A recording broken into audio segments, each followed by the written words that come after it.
31 years. And on a personal note, I will tell you that he is the first person to give me a job in television in 1972. And Andy, And a good choice it was. and here we are 47 years later, back in a TV studio. Well, you were 13. Yeah, that's right.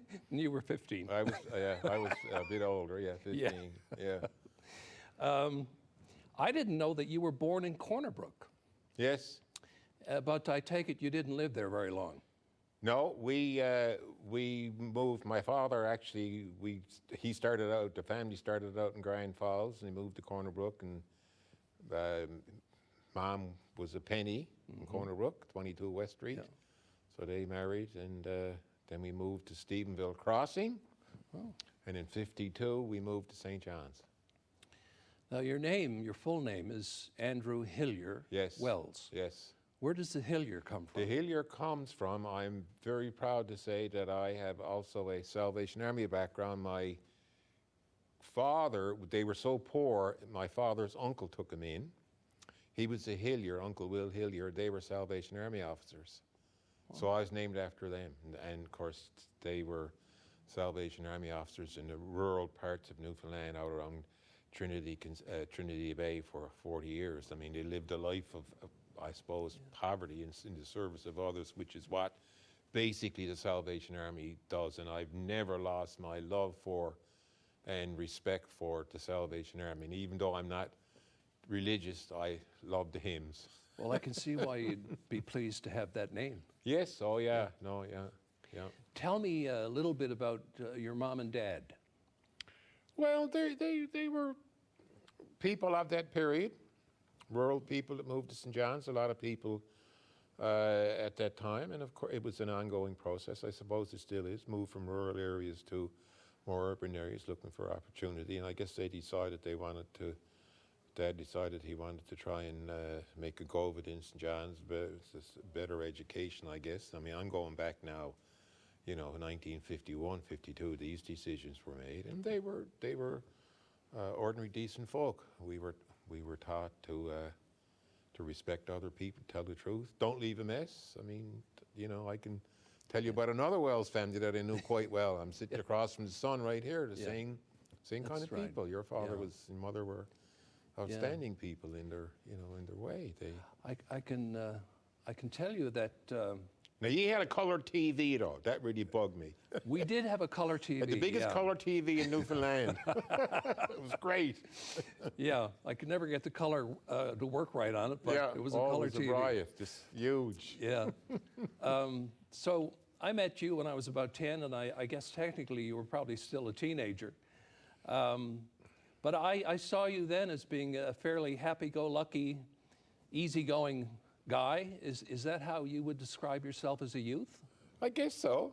But then you were very entertaining.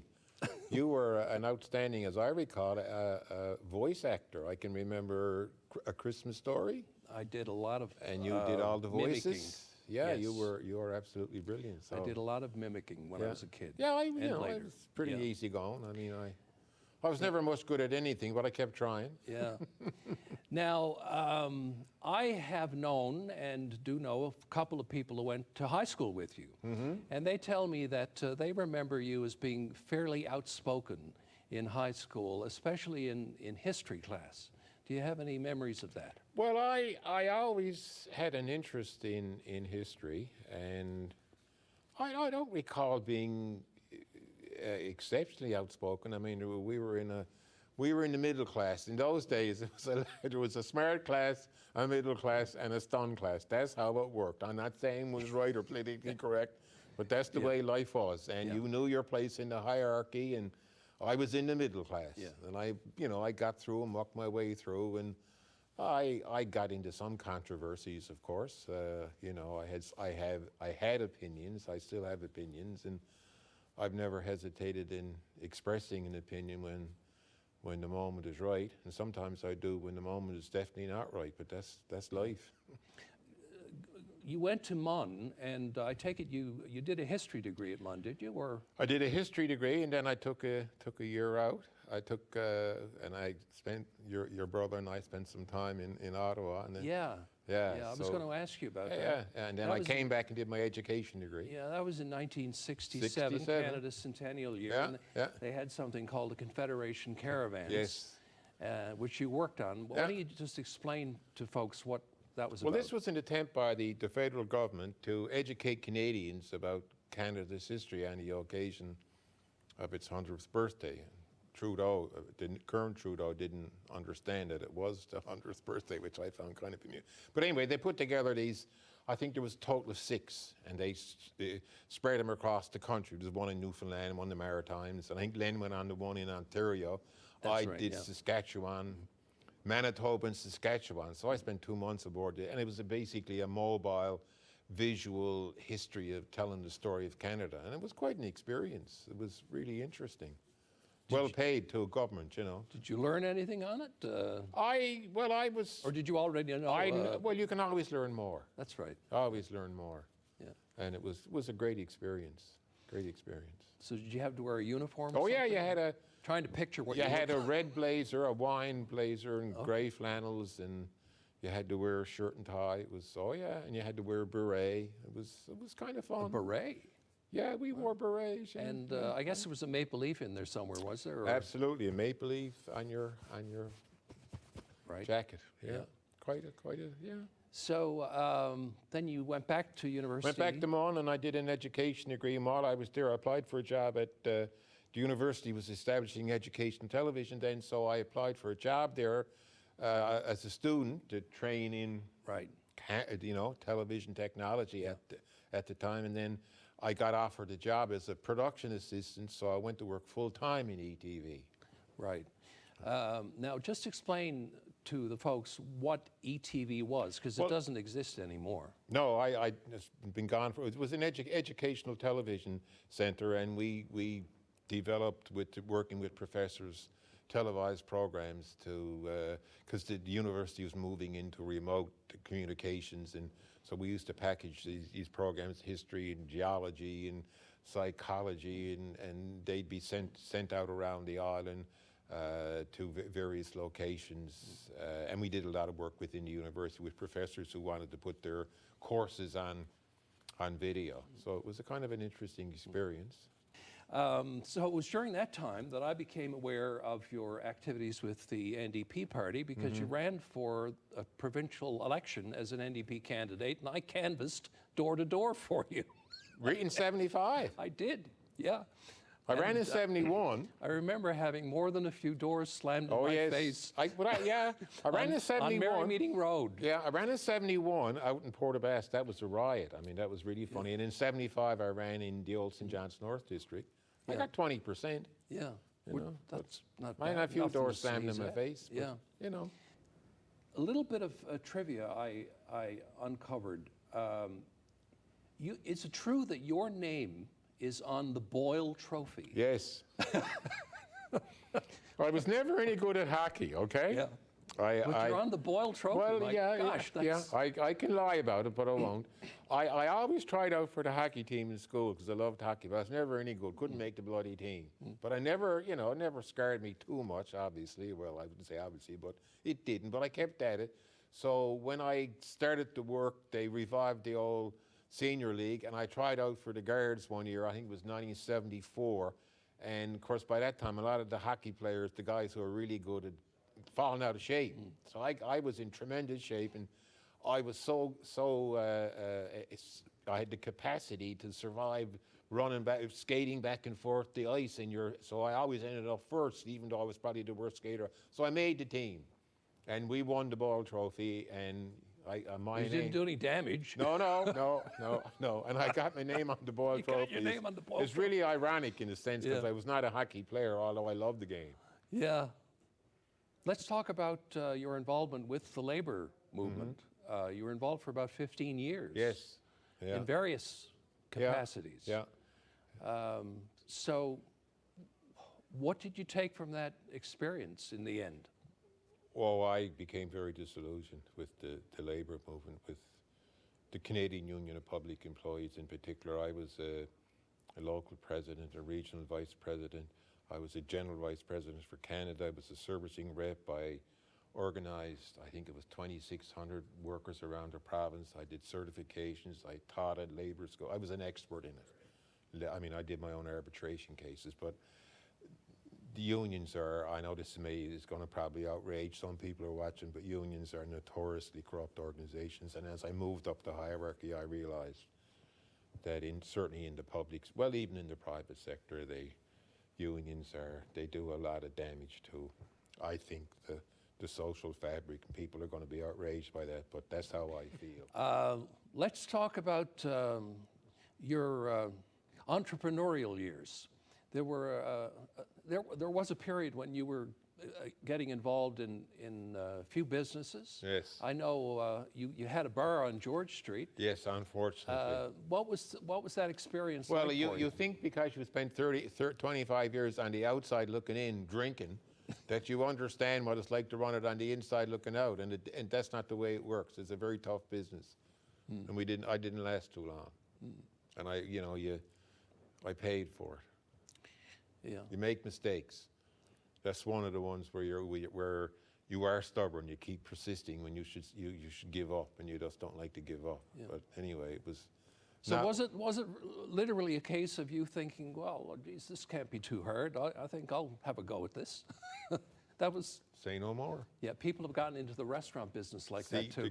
Restaurant. Listen, Karl, as you know, restaurants and bars, there's nothing tougher. Yeah. And I think that if you're going in this with your eyes wide open, I think you may need your head examined. I mean, I know people in the restaurant business, in the bar business. I knew them. And there's nothing tougher, and they just don't survive. It's a very, very high risk, and you don't last. Yeah, yeah. But people still will persist, and you wish them well, You were mayor, as I said at the top of the show, for 11 years. If you had to pick one or two things that you're really proud of, that you accomplished during your years in office, what would they be? I suppose I don't like to brag. I mean, I suppose the harbour cleanup thing, which is really fell under the radar for a variety of reasons. That's a biggie. Yeah, we got a clean harbour there. That's a biggie. And I mean, I put that together. It's just a coincidence of factors and I was quite surprised when Paul Martin announced that there was money available under it. I think he called it a Canada Infrastructure Program. But we were working at the time to get the Federation of Municipality Convention here in St. John's. So I was on the national board of the FCM, and that's the only reason I was there, because they were just a bunch of self-important pals. But I mean, you had to work the crowd to bring the thing here. Martin was running for the federal Liberal at the time.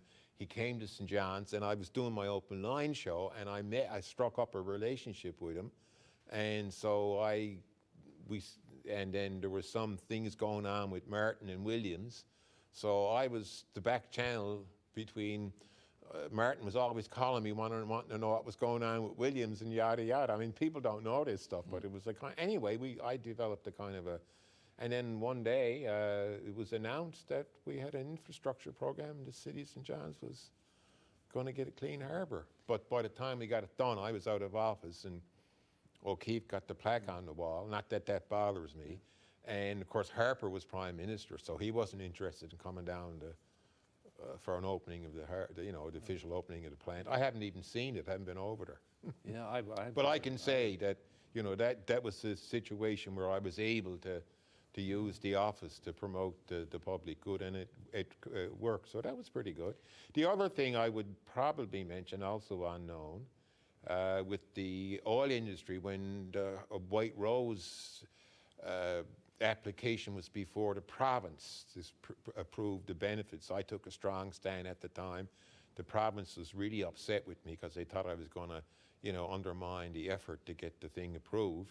And it was approved, and after, I had a very high official with Husky tell me, we struck up a relationship. He said, Husky will never admit it. He said, they will never admit it. He said, but you frightened the crap out of them. And he said, you got a lot of business here in this city that they were not prepared to put on the table, but you did it. And he said, they know who you are. And of course, because I guess there were so many people here, they decided to build an office building. And I mean, I find what's happening today with the oil industry across the country, oil and gas industry, the attempts to close it down, shut it down by the Liberals and Tories, or Liberals and NDP, I mean, it's unconscionable. But I guess the point is that I got a lot of business here. We did establish an industry, so that was pretty good. And the only other thing I would mention is the raising the Tibetan flag. I got a kick out of that. Well, I remember that. That was a big controversy. Oh, that was great. Although I could never figure out why people got so exercised, because, I mean, after all, you were standing up for downtrodden people. Yes. The people of Tibet. Yes. You know, it was the Chinese premier was visiting at the time. He was visiting. Yeah, and instead of raising the Chinese flag, you decided to put up the Tibetan flag. The Tibetan people came to me, and I said yes. Yeah. Well, he had Tobin there, who was a big bluff. I mean, everybody knows Tobin was strutting his stuff at the time. So I got the premier of China coming here, and a few of the business elite who couldn't care less about human rights. So they were livid. And I mean, I can't tell you because we're in public what I told them to do when some of them phoned me up and tried to give me the gears, but you can imagine what I said to them. And we made our point, and I think after, I don't know, 8 or 10 hours, I hauled it down. And of course, the Chinese guy, the premier, came and landed. But I mean, at the time, it was a riot. I mean, somebody was over in getting on a plane in Hong Kong. Here I was on television, international incident. I had somebody from the Chinese community. They marched down to City Hall and stormed in my office and shook their finger at me and said, and I said, you can't do that to the mayor of Peking, but you can do it here. You can come in here and tell me off. But anyway, it was great. It was a great little blow for, didn't have any lasting consequences, of course, because shortly after they had Tiananmen Square, and now last week there was 2 million people in Hong Kong demonstrating. Anyway, you just do what you can. Now, another thing which meant a lot to you, meant a lot to me, meant a lot to a lot of people, was you performed or participated at the first gay marriage, officiated, I guess, at the first gay marriage in 2005. Yes. And it was at a time when some very high-profile mayors in Newfoundland and Labrador refused to perform gay marriages. Yes. So hats off to you. And did you take any flack over that Well, Karl, at the look, time? I can go back. I mean, I can go back. I've been going into bars in the city of St. John since 1961. I had my first drink down in, I guess it's Carl Aaron's pub now at the age of 17. So, I mean, and I knew a lot of the gay community back I mean, friends with them all. I was never an issue with me. I couldn't care less. I was just, so when the province passed the legislation and a couple of people phoned me up and said, will you marry us? I said, sure. At the time, of course, it was very controversial.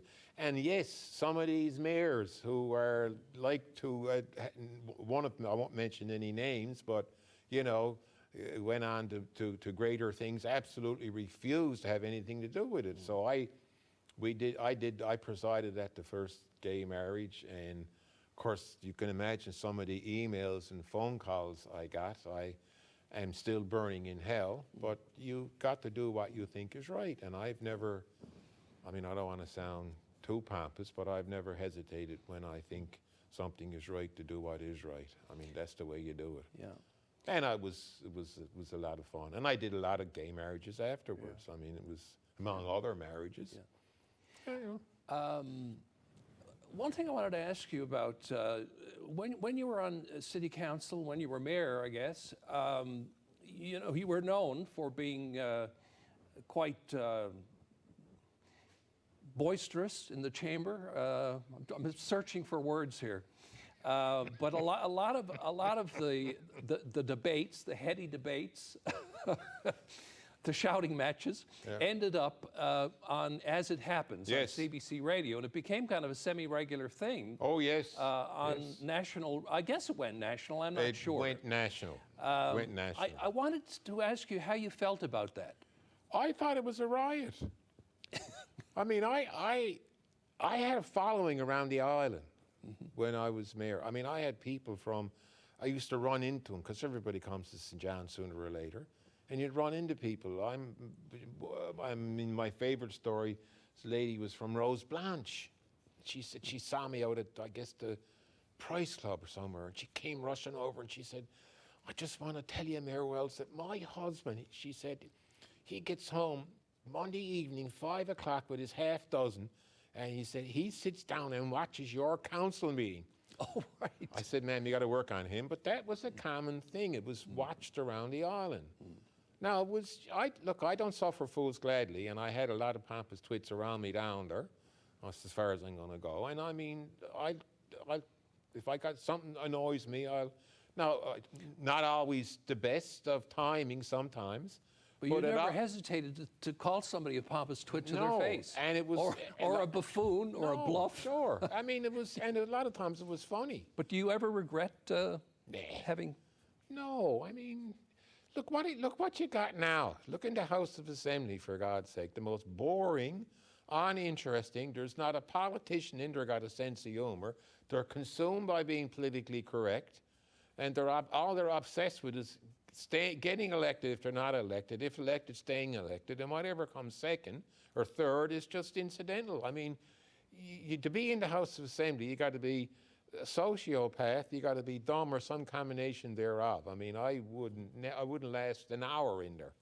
Well, I remember in the 70s, you could actually get politicians to come on Here and Now and answer questions. Yes, yes. Now they pivot. Yes, they're looking around wondering which way am I going to fall. Yeah. They're like barometer, they're like a wind vane. You know which way is the wind blown. And you had them at City Hall. I mean, they're down there now. I mean, the whole. I'm not sour graping it, but the last election. I mean, the crowd that got elected they just knew which way the wind was going, and that's the way they fell. I mean, and that's taking this province down. But the people wanted to, so I didn't win the election, somebody else did. There's one thing I wanted to get in before we run out of time. Over the years, when I would mention your name to people, a lot of people actually, they would say to me, well, you know what? If I ever wanted to get something done, or if I ever had a problem, I would take it to Andy. Yes. And you, in fact, helped a lot of people with individual problems over the years. And you had something called your Happy Camper File. Well, that's probably, actually, Karl, I think that's probably my best achievement, the thing I'm most proud of. I always felt that if you're going to get elected and you're going to stay elected, you got to look after the people that vote for you. So every single, well, it wasn't emails then, it became emails, but every telephone call, every contact, fax, letter, everything, we recorded it. We kept a record of it. We logged it in the date it came. I always sent something out to know that you're in the system, and I always got back to people. And I accumulated over time. I called it my Happy Camper File, because if you were happy, even if you were procedurally happy, and I couldn't help you substantially, at least you knew I respected you. And so when we finally closed it out, when I left City Hall in March of April 2008, Betty Lewis, who was, she and I were a great team. I said, how many names? She said, we got, I think it was close to 5,000 names in what was caught when I finally closed my Happy Camper File. Wow. And that's looking after people. And that's what you're supposed to do. I mean, I used to say to people, boy, looks like the old Canadian Tire. You got to come down. If I'm busy, take a number, but I will see you. And I mean, you could come down to see me, no appointment necessary. And as I say, if there was somebody else ahead of you, you had to wait. And I looked after people, and that's the way you're supposed to do it. Now, that's old-fashioned, but that's the way I operated. And I did help a lot of people. I mean, I ran into somebody the other day I haven't seen in 10 years, actually his son. And he told me, I mean, this was when I got elected first in 1977. His father had a problem with land, and he never forgot me. He's 92 now, and he still remembers me because I got that problem straightened out for him. And that's what you're supposed to do. But I mean, today, and even then, a lot of it was just manipulation and pandering to people. And I mean, the best way to show respect for people is tell them the truth and deal with them honestly. My parents taught me that. Mm-hmm. Your parents taught you that. Yeah. I have to ask you about your health. How's your health these days? I know you had a heart problem, but I think you had a bout of cancer as well. Didn't you? I had a heart operation 20 years ago that nearly killed me. Then I had a bypass surgery. I got terrible arthritis. I got tonsil cancer, which is unusual. Really? I was unfortunate in getting cancer, but fortunate in the cancer I got because it's very treatable. And I can say honestly that, and I still go back for checkups, but on a personal level, it was an experience. I mean, I was very lucky, but I'm over there with, you see, Karl, some terribly sick people. Yeah. You know, and people don't understand quite often with cancer, while you got a medical system that substantially pays, if you don't have the money, there's an awful lot of stuff. I mean, parking over there, if you don't have a car getting in there, the stuff you got to buy, and you see some terribly sick people. Not only, I only had radiation, but you got to go through chemo as well. And even now when I go over, you see some, and it reminds you that, well, first of all, that, life is pretty short.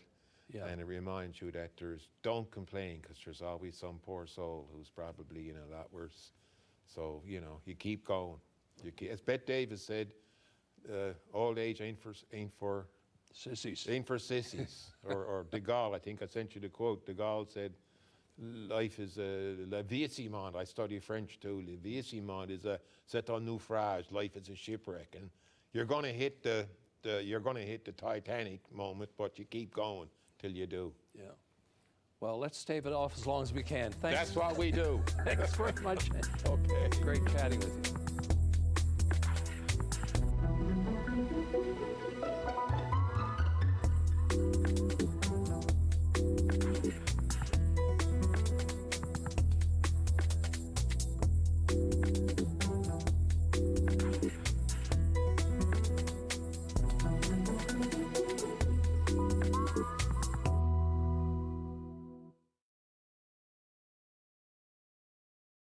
If you want convenience, Marie's Mini Mart is here for you. A one-stop shop for a variety of products, home-style breads, sandwiches, plus check out our freshly baked artisan breads and single-serve desserts exclusively at our in-store bakery on Frecker Drive. With 25 locations, wherever you go, there we are. Call the Rogers TV viewer response line, email us, or connect with us on social media. NHL Center Ice, you get a premium ticket to the games you want every night of the season.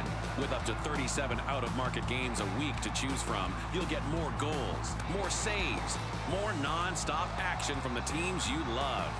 NHL Center Ice, part of the Rogers Super Sports Pack. All this for only $35.95 a month.